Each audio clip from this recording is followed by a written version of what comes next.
the sugar-related investigations in the Senate. No one seems to have picked up on it, but huli ko kagad na may nakita ka during the proceedings.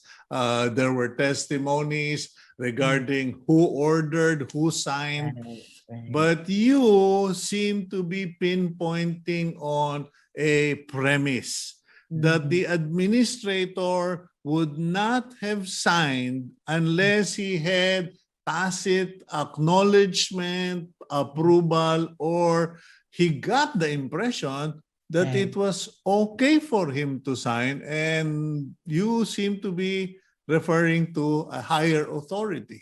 Yes, certainly. And that higher authority, why should he get a free pass from appearing and answering questions of the Blue Ribbon Committee? So, di ba, why would ES Rodriguez yan exemption? No? Napakasimple sito ng pinapagawa ng Blue Ribbon. And this would not be the first time that an executive secretary or a high official or cabinet member personally, not just make a presentation, a slide presentation as he did, but stay to and appear again to answer questions. I remember then also Executive Secretary Jojo Ochoa, even then Vice President Jojo Binay, humarap sila sa Blue Ribbon to answer questions. So I hope ES Rodriguez can see it in himself to do the same, kasi hindi lang naman Blue Ribbon at Senadong naghihintay, yung publiko natin at yung buong industriya ng asukal ay naghihintay ng sagot. Nako, wag naman sanang intayin pa ni ES Rodriguez na ang mga miyembro ng Blue Ribbon mag-motion to subpoena him to appear before us.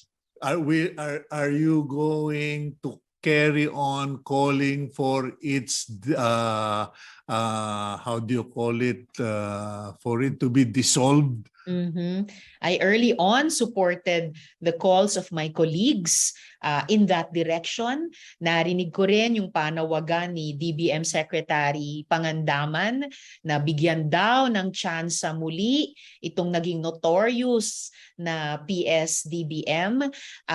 Involved pa rin ako sa Blue Ribbon hearing on the PS-DBM DepEd laptop procurement, and I'm really intense ito on widening the gaze of the Blue Ribbon on not just those transactions for DepEd, but napakarami na pala na ni-red flag ng COA mismo. PS-DBM procurements ostensibly on behalf of various departments and agencies. Pero nako, over the years, ang dami ng unanswered questions. So I think before Senate can even consider to give PS-DBM a chance, gaya ng hinihingi ni Sec Pangandaman, it has to make a clean account of itself before the Blue Ribbon.